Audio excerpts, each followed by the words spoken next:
કચ્છની ધરતી પરથી આતંકીઓને લલકાર, કેન્દ્રીય રક્ષામંત્રી રાજનાથસિંહની ગર્જના. ઓપરેશન સિંદૂર ટ્રેલર છે, હજુ પિક્ચર પણ આખી દુનિયાને દેખાડશું.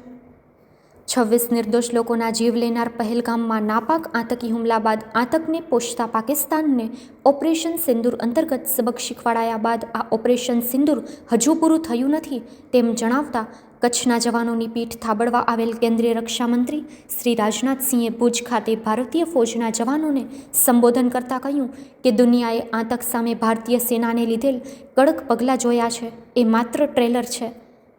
ઓપરેશન સિંદૂર હજુ પૂરું થયું નથી તેમ જણાવતા આતંકવાદી સંગઠનોને લલકાર ફેંકતા જણાવ્યું કે આતંક સામે ભારતની કાર્યવાહીનું અસલી પિક્ચર દુનિયાને પણ દેખાડશું. તેમણે કાશ્મીરથી કચ્છ સુધી ભારતીય ફૌજના જવાનો, એરફોર્સ, આર્મી, બીએસએફ અને નેવી સહિતના જવાનોએ જે શૌર્ય દાખવ્યું તેની પ્રશંસા કરતા ફૌજની ત્રણેય પાંખના જવાનોના હોંસલાને બિરદાવ્યો હતો. મિત્રો, ઓપરેશન સિંદૂરની ભવ્ય સફળતા બાદ સેનાઓના જવાનોનો શૌર્યને બિરદાવવા માટે ખાસ કરીને રક્ષામંત્રી રાજનાથસિંહ કચ્છ એરબેઝની મુલાકાતે છે. હાલ તેઓ ભુજના પશ્ચિમ કચ્છ ભુજના એરબેઝની મુલાકાત લઈ રહ્યા છે અને જવાનોના શૌર્યને બિરદાવી રહ્યા છે. ત્યારબાદ તેઓ મારી પાછળનો દ્રશ્ય છે જે ભૂકંપ પછી નિર્માણ થયેલું સ્મૃતિ વન, જ્યાં એરબેઝની મુલાકાત બાદ રાજનાથસિંહ અહીં આવશે અને પ્રજાજોગ સંબોધન કરશે.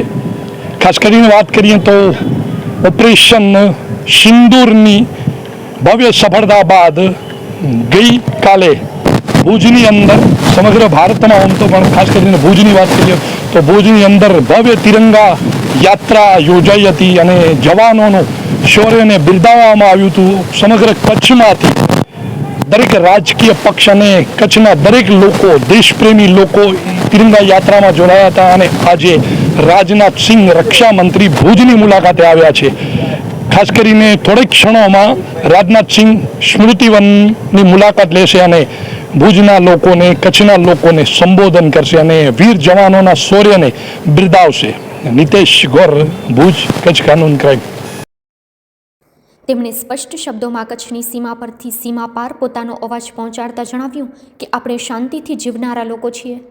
આપણે કોઈને છેડતા નથી, પરંતુ આપણને છેડે એને ક્યારે પણ છોડતા નથી. આ આપણી નીતિ રહી છે. તેમણે સ્પષ્ટ શબ્દોમાં ચેતવણી આપતા કહ્યું કે આતંકીઓ દ્વારા પહેલગામ ખાતે અંજામ અપાયું એ નાપાક આતંકીઓએ ધર્મ પૂછીને નિર્દોષ લોકોને શિકાર બનાવ્યા હતા, પરંતુ આપણા જવાનોએ નિર્દોષ 26 નાગરિકોની હત્યાનો બદલો તેમનો કર્મ પૂછીને લીધો છે. હજુ પણ આતંકીઓ નહીં સમજે તો તેમને ખતરનાક જ માત્ર નહીં, ખોફનાક અંજામ ભોગવવું પડશે. તેમણે જવાનોની પીઠ થાબડતા જવાનોમાં જોશ અને જોમનું સિંચન કરતા જણાવ્યું કે ભારતની 140 કરોડની જનતા જવાનોની સાથે છે. કેન્દ્રીય રક્ષામંત્રી શ્રીએ અહીં ભુજ ખાતે આવ્યા બાદ સ્મૃતિવનની પણ મુલાકાત લીધી હતી.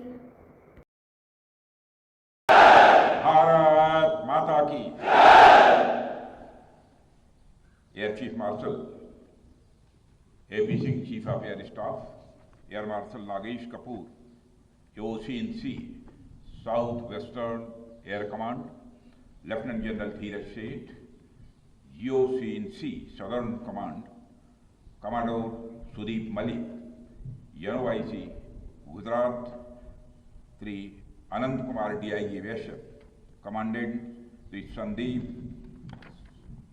Safia, COICGS जखौ और यहाँ मौजूद हमारे सभी आर्म फोर्सेस, कोस्ट गार्ड और बीएसएफ के जाबाज ऑफिसर्स और बहादुर जवानों, साथियों, ये आज आपके बीच में आया हूँ तो आपका अभिनंदन करने के लिए आया। ऑपरेशन सिंदूर में सचमुच आप लोगों ने करिश्माई काम किया है।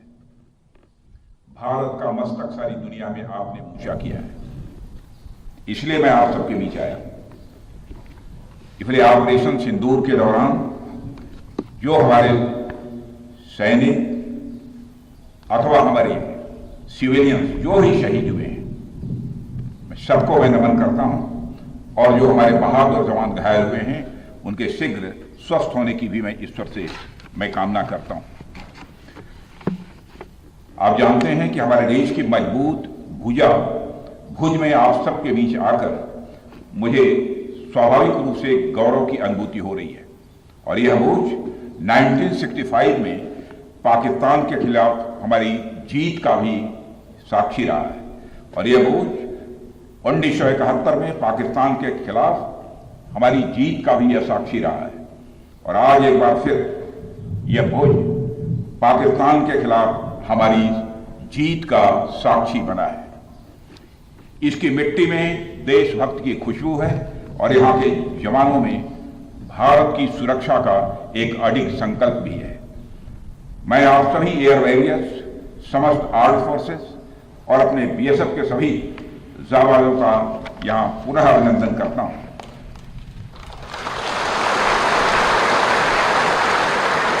अभी कल ही मैं श्रीनगर में सेना के अपने वीर जवानों से मिलकर लौटा हूँ और आज मुझे आपके बीच आने का यहाँ अवसर मिला है। कल मैं भारत के उत्तरी भाग में जवानों से मिला और आज मैं भारत के पश्चिमी भाग में अपने एयर वॉरियर्स और अन्य जवानों से भी यहाँ मिल रहा हूँ। दोनों ही फ्रंट्स पर हाई एनर्जी और हाई जोश देखकर सच्चाई है कि मैं स्वयं को अपने को उत्साहित महसूस कर रहा हूँ और आश्वस्त हूँ कि भारत की सीमाएं आप सभी के मजबूर भुजाओं से पूरी तरह से सुरक्षित है। ऑपरेशन सिंदूर, और मैं बताना चाहता हूं ऑपरेशन सिंदूर नाम किसने दिया? ऑपरेशन सिंदूर का नाम हमारे देश के यशस्वी प्रधानमंत्री आदरणीय नरेंद्र मोदी ने दिया, जो इसी जापान की धरती, इसी गुजरात की धरती पर गुजरात नाम से। और ऑपरेशन सिंदूर के दौरान जो कुछ भी आपने किया है, समस्त हिंदुस्तानियों को, चाहे वो भारत के रहने वाले हों अथवा दुनिया के दूसरे देशों में रहने वाले हों, सभी गौरवान्वित हुए हैं। भारतीय वायुसेना के लिए सिर्फ 23 मिनट यह काफी थे पाकिस्तान की सरजमी पर पल रहे आतंक के अजगर को कुचलने के लिए, और वह आपने करके दिखाया है।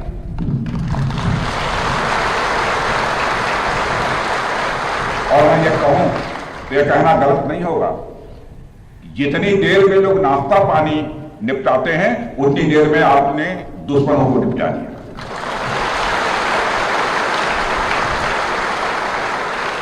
आपने दुश्मनों की जमीन पर जाकर आपने मिसाइलें गिराई है। उसकी गूंज केवल भारत की सीमाओं तक ही सीमित नहीं रही है, बल्कि सारी दुनिया ने सुना है मेरे दोस्तों, सारी दुनिया ने सुना।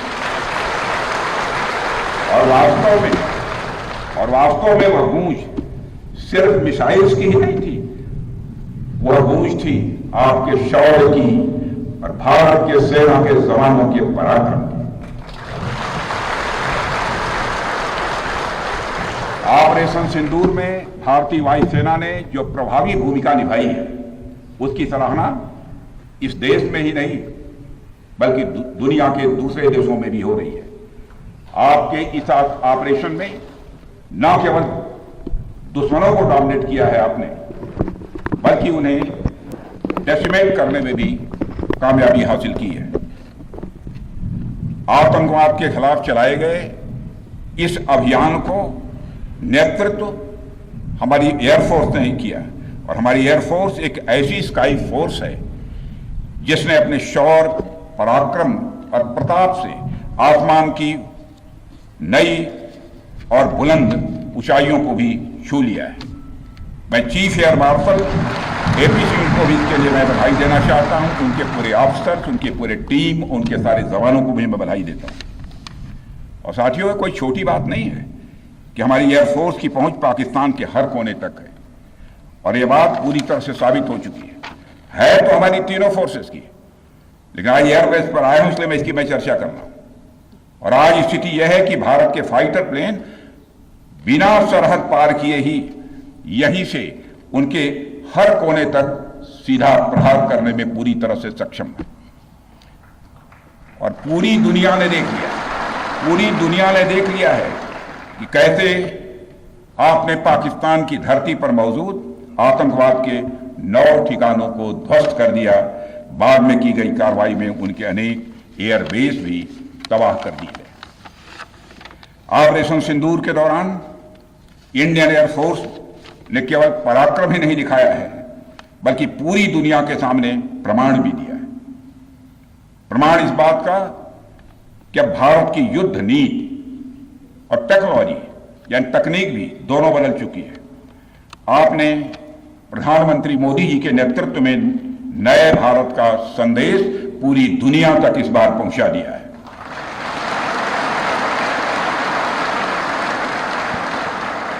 और साथियों, यह संदेश है कि अब भारत केवल विदेशों से इंपोर्ट किए गए हथियारों और प्लेटफॉर्म्स पर ही निर्भर नहीं है, बल्कि भारत में बने अस्त्र और शस्त्र भी हमारी सैन्य शक्ति का अब हिस्सा बन चुके हैं। अब भारत में बने और भारतीय हथियारों से बने हथियार भी अचूक और अभेद्य हैं। यह पूरे विश्व ने देख लिया है। ब्रह्मोस मिसाइल की ताकत को तो पाकिस्तान ने खुद स्वीकार कर लिया है। हमारे देश में एक कहावत काफी पुरानी है और वह है दिन में तारे दिखना।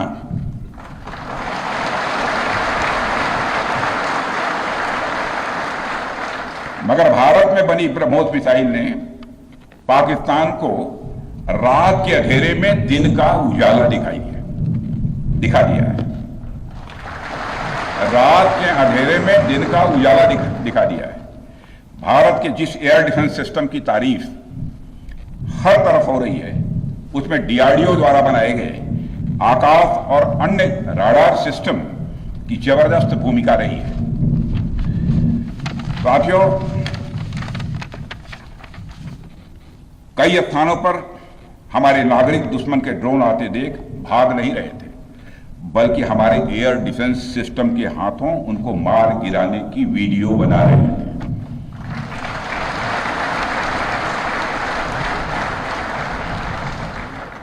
अब ड्रोन देखकर लोग भागने लगते हैं, लेकिन हमारे भारत के नागरिक वीडियो बना रहे थे। साथियों, आपने पाकिस्तान में मौजूद टेरर इंफ्रास्ट्रक्चर के खिलाफ प्रभावी कार्रवाई की है, मगर पाकिस्तान फिर से इस कोशिश में लग गया है कि ध्वस्त हुए आतंकी ढांचे को फिर से खड़ा किया जाए। वहां की सरकार पाकिस्तानी आम नागरिकों से लिया गया टैक्स जैशे मोहम्मद जैसे आतंकवादी संगठन के आका मसूद अजहर को करीब 14 करोड़ रुपए देने में खर्च करेगी, जबकि वह यूनाइटेड नेशंस डेजिग्नेटेड टेररिस्ट घोषित हो चुका है। इतना ही नहीं, लश्कर-ए-तोयबा और जैश ए मोहम्मद के मुरूद के और बहावलपुर स्थित टेरर इंफ्रास्ट्रक्चर को फिर से खड़ा करने के लिए पाकिस्तान सरकार ने आर्थिक सहायता देने की घोषणा की है, लेकिन निश्चित रूप से इंटरनेशनल मॉनेटरी फंड से आने वाले $1 बिलियन के बड़े हिस्से को टेरर इंफ्रास्ट्रक्चर को फंड करने में इस्तेमाल होगा, ऐसा मेरा मानना है। क्या यह इंटरनेशनल मॉनेटरी फंड IMF द्वारा, जो कि एक इंटरनेशनल ऑर्गेनाइजेशन है, उसके द्वारा इनडायरेक्ट फंडिंग इसे नहीं माना जाएगा? मैं दुनिया के लोगों के सामने यह सवाल रखना चाहता हूं। इसलिए मैं मानता हूं कि आज के समय में पाकिस्तान को किसी भी तरह की आर्थिक सहायता टेरर फंडिंग से कम नहीं है।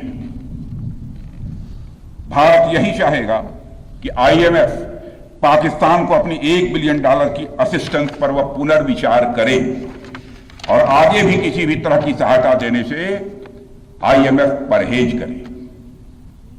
भारत नहीं चाहता जो फंडिंग हम IMF को करते हैं वह डायरेक्ट या इनडायरेक्ट किसी भी तरीके से पाकिस्तान या किसी भी देश में टेरर इंफ्रास्ट्रक्चर को बनाने में वह इस्तेमाल की जाए। हम नहीं चाहते। साथियों, अब यह स्पष्ट हो गया है कि पाकिस्तान में आतंकवाद और वहां की सरकार का चोली दामन का संबंध है। स्टेट और नॉन स्टेट एक्टर के बीच का नकाब अब पूरी तरह से उतर चुका है। अतः इस परिस्थिति में यदि वहां परमाणु अस्त्र एटॉमिक वेपन रहते हैं तो इस बात की संभावनाओं को भविष्य में नकारा नहीं जा सकता कि कभी वो आतंकवादी तत्वों के हाथों में चले जाएं।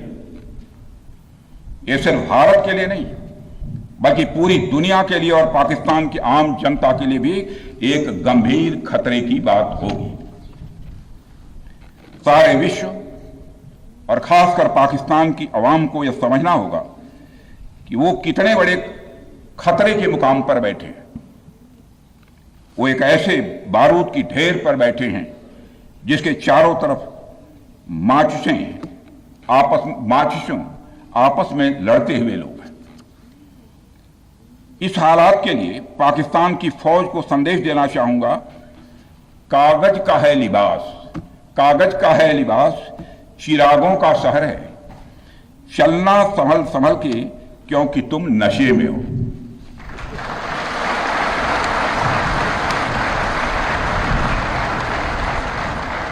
साथियों, अभी आपने जो पराक्रम दिखाया है उसकी चर्चा पूरी दुनिया में हो रही है। जैसा मैंने पहले भी कहा, आज भारत को वैश्विक मंच पर जो सम्मान मिल रहा है उसकी बुनियाद में यदि कहा जाए साफ तौर पर तो वह है आपका पराक्रम।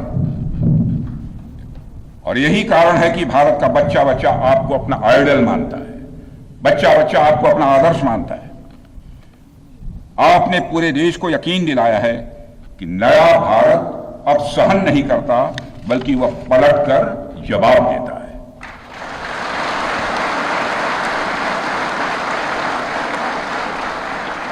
मैं चाहे जितना कुछ भी बोलूं, लेकिन मेरे शब्द आपके कार्य को मापने में असमर्थ होंगे। मैं कृतज्ञ राष्ट्र की ओर से आप सबके प्रति पुनः आभार व्यक्त करता हूं।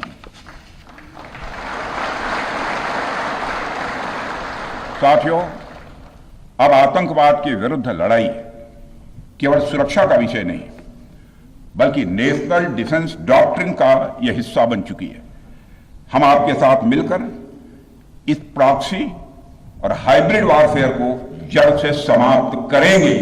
रक्षा मंत्री होने के नाते यह संकल्प मैं दोहराना चाहता हूं। अब हमारा भारत पहले का भारत नहीं है। प्रधानमंत्री के नेतृत्व का यह नया भारत का जन्म हो चुका है। मेरे बहनों भाइयों, हम हमारे आराध्य श्री राम के उस मार्ग का अनुसरण करते हुए आगे बढ़ रहे हैं जिसमें वह आसुरी शक्तियों के विनाश का प्रण लेते हैं। निश्चरहीन करौं मही भुज उठाई पण कीन, अर्थात जिस प्रकार भगवान राम ने अपनी भुजाओं को उठाकर धरती को राक्षस विहीन करने का प्रण लिया था, ठीक उसी प्रकार श्री राम के आदर्शों का पालन करते हुए हमने भी आतंकवाद को जड़ से समाप्त करने का संकल्प लिया है।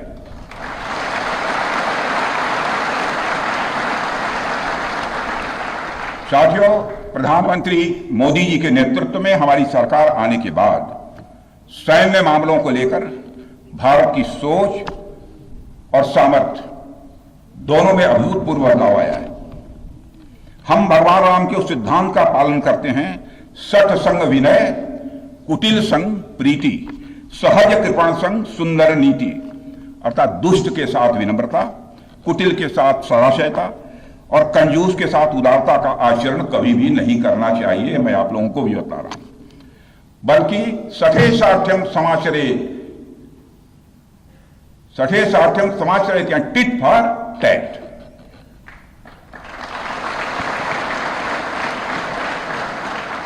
साथियों, ऑपरेशन सिंदूर ने यह स्पष्ट संदेश दे दिया है कि हमने शांति के लिए जितना अपना दिल खोल कर रखा है, शांति को नष्ट करने वालों के विरुद्ध उतना ही अपना हाथ भी खोल कर रखा है।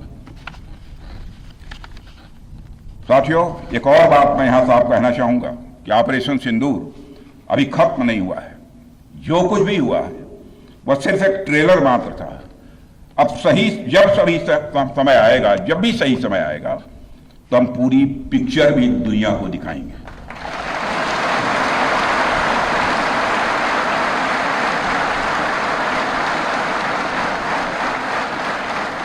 साथियों, आप सब तो जानते ही होंगे कि भारत में जब भी कोई उपद्रवी तत्व होता है जिसको लेकर यह आशंका रहती है कि यह भविष्य में कुछ उपद्रव कर सकता है, तो उसको मजिस्ट्रेट एवं पुलिस द्वारा गुड बिहेवियर के प्रोबेशन पर रखा जाता है। कोई गड़बड़ करता है तो उसको कुछ समय के लिए मजिस्ट्रेट गुड बिहेवियर के प्रोबेशन पर रखते हैं।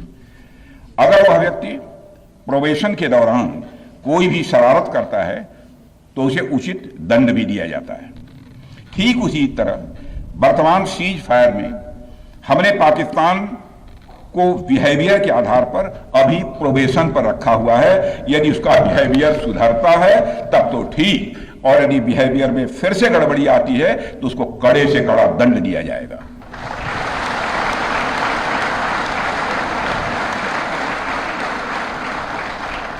मैं फिर से इसे दोहराना चाहता हूं, अभी भारत ने पाकिस्तान को प्रोबेशन पर रखा है। वैसे भी माननीय प्रधानमंत्री ने हाल ही में एक बात बहुत साफ कही है कि आतंक प्रहार अब न्यू नॉर्मल है, यह न्यू इंडिया का न्यू नॉर्मल है।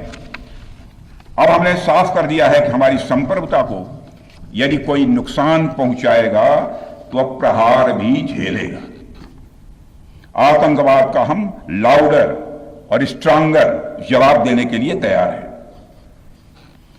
साथियों, मैं जब देश के अलग अलग हिस्सों में जाता हूं तो एक बात हर जगह सुनने को मिलती है कि हमें हमारी सेनाओं पर गर्व है, और क्यों न हो।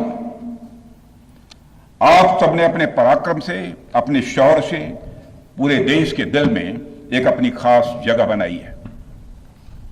लेकिन क्या सिर्फ गर्व और सम्मान ही काफी है? मेरा मानना है कि नहीं। साथियों, कुछ साल पहले हम दुनिया से हथियार खरीदते थे, आज हम खुद बना रहे हैं बहुत सारे हथियार। कुछ लेते भी हैं, artillery systems, radar systems, missile shields, drones और काउंटर ड्रोन्स जैसे साजो सामान आज हम भारत में ही मैन्युफैक्चर कर रहे हैं। हम इंपोर्टर से एक्सपोर्टर बन रहे हैं, और यह केवल शुरुआत भी है, केवल शुरुआत भर है। मैं आप सबको एक बार फिर ऑपरेशन सिंदूर की सफलता पर तहे दिल बधाई देता हूं, और मैं बस इतना कहूंगा कि आपके पराक्रम ने यह दिखा दिया है कि यह वो सिंदूर है, यह वो सिंदूर है जो श्रृंगार का नहीं बल्कि शौर्य का प्रतीक है। यह वह सिंदूर है जो सौंदर्य का नहीं बल्कि संकल्प का प्रतीक है। यह सिंदूर खतरे की वह लाल लकीर है, यह सिंदूर खतरे की वह लाल लकीर है जो भारत ने अब आतंकवाद के माथे पर खींच दी है। मैं इस अवसर पर साथियों आप सभी के साथ साथ देश की जनता का भी आभार प्रकट करता हूं। भारत की जनता ने एकजुटता और समझदारी का परिचय देते हुए आप सभी का, सरकार का, यानी पूरे देश का सहयोग किया है। इस लड़ाई में न केवल सरकार, आर्म फोर्सेस और सुरक्षा बल, सभी नागरिक एकजुट थे, और मैं कह सकता हूं कि भारत का हर नागरिक इसमें सिपाही की तरफ भागीदार था। मैं देश की उन माताओं को भी प्रणाम करना चाहता हूं जिनकी कोख से आप जैसे बहादुरों ने जन्म लिया है।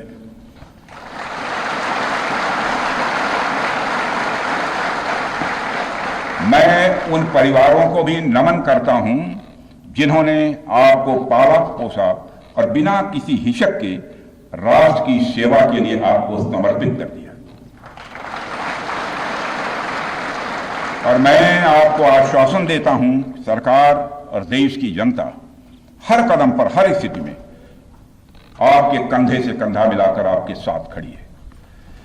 और मुझे पूरा विश्वास है कि आपके सहयोग से हम इस पूरे रीजन में आतंकवाद का समूल नाश करेंगे, ताकि कल को कोई भारत की संप्रभुता के खिलाफ आंख उठाने की हिमाकत न कर सके।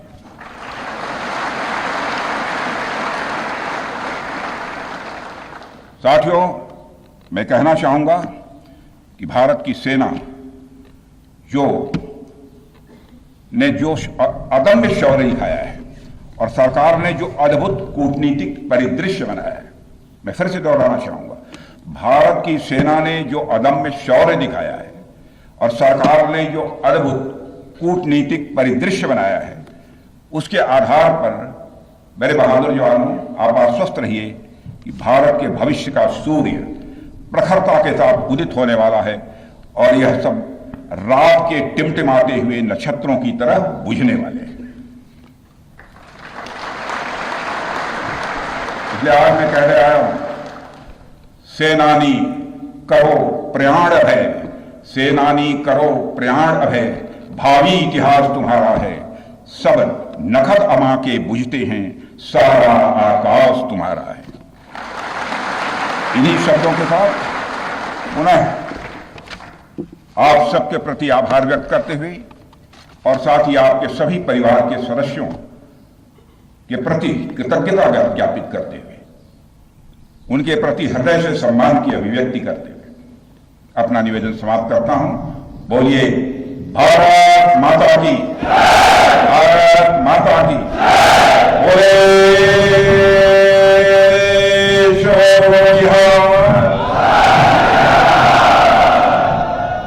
और तेज बोले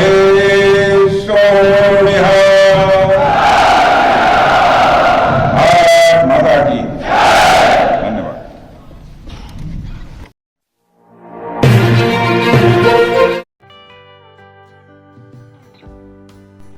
વિશ્વ પ્રસિદ્ધ મહાનુભાવોની, ભારતના 8 વડાપ્રધાનોની સચોટ ભવિષ્યવાણી કરનાર ભારતીય અંકશાસ્ત્રી જ્યોતિષ શંકર ઘોર,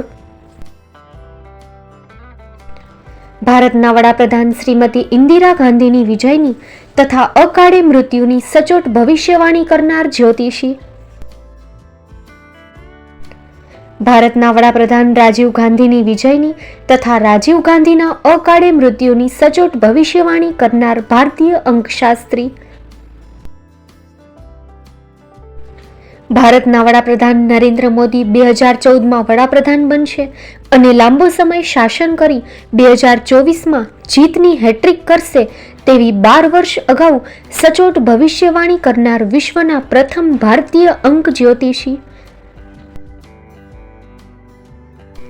મંત્રજાપ ગુરુના નંગ વગર મુંબઈ, રાજકોટ, જામનગર, ગાંધીધામ અને ભુજમાં 20,000થી વધારે લોકોને સાચી સલાહ અને સચોટ ઉપાય કરનાર જ્યોતિષીની સાચી સલાહ ઘર બેઠા મેળવો. જ્યોતિષી શંકર ઘોર. સંપર્ક કરો 9909602928. એડ્રેસ નોંધી લેશો. ટીના હાઉસ, ડોક્ટર ભાણજી સ્ટ્રીટ, છઠ્ઠી બારી, રિંગ રોડ, ભુજ, કચ્છ.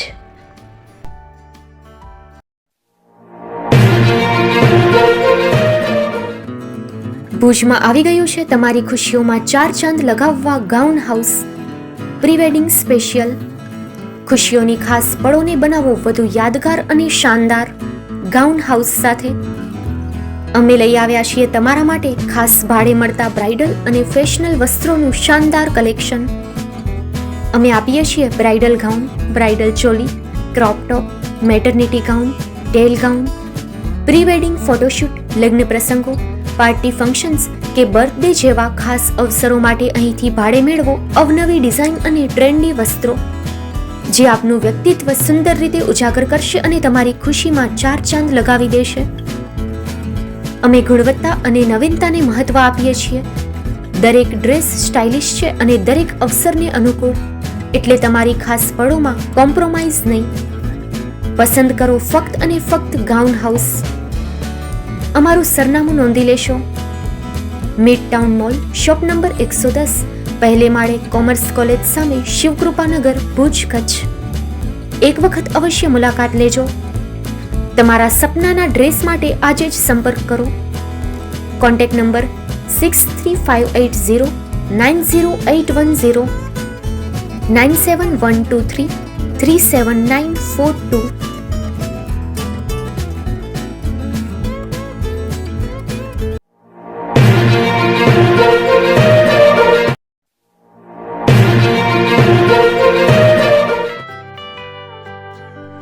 મુંબઈમાં ખૂબ જ જાણીતું નામ એટલે બોમ્બે સ્ટીલ. અહીંથી તમને મળશે ઘર વપરાશના તમામ વાસણો, હોટલવેર, કેટરિંગને લગતી દરેક પ્રકારની વસ્તુ હાજર સ્ટોકમાં. Dinner set, mixer, pressure cooker તેમજ દરેક પ્રકારના સ્ટીલના અવનવા વાસણો ખરીદવા માટે વિશ્વાસપાત્ર સ્થળ. સાથે વાસણોની ફેન્સી વેરાયટીઓ હાજર સ્ટોકમાં. મુલાકાત લ્યો Bombay steel exclusive showroom. Export અને હોલસેલ ભાવે વાસણો મળશે. નંબર નોંધી લેશો.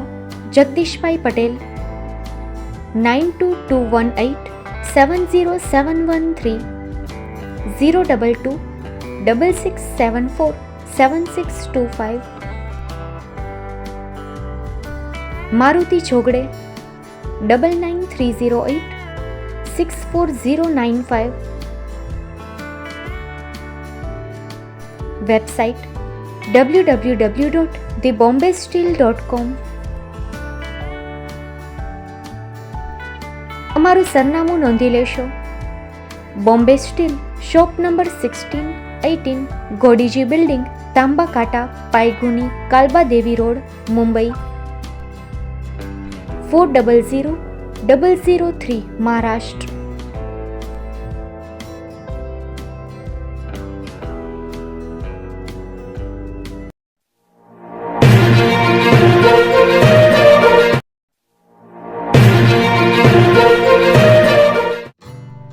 Shri Pratham sarees and lenga department, designer studio. આપના શુભ લગ્ન પ્રસંગોને યાદગાર બનાવતું એકમાત્ર Shri Pratham sarees and lenga department, exclusive showroom. અહીંથી તમને મળશે fancy bridal chaniya choli, cider chaniya choli, readymade gown, fancy dress materials and readymade dress તેમજ અનેક અલગ અલગ વેરાયટીઓનો ખજાનો. મુંબઈ દાદરમાં વિશ્વાસપાત્ર સ્થળ. અમારું સરનામું નોંધી લેશો. Shop number 5-6 and room number 11-12-123, Hariram mansion, bank of મહારાષ્ટ્રની સામે, દાદા સાહેબ ફાલ્કે રોડ, દાદર ઈસ્ટ, મુંબઈ, મહારાષ્ટ્ર. સંપર્ક કરો વિપુલભાઈ જે વ્યાસ. Mobile number 9769781930, 9082438586. તો તમે રાહ કોની જુઓ છો? આવો, તમારા પરિવાર અને મિત્રને પણ સાથે લઈ આવજો.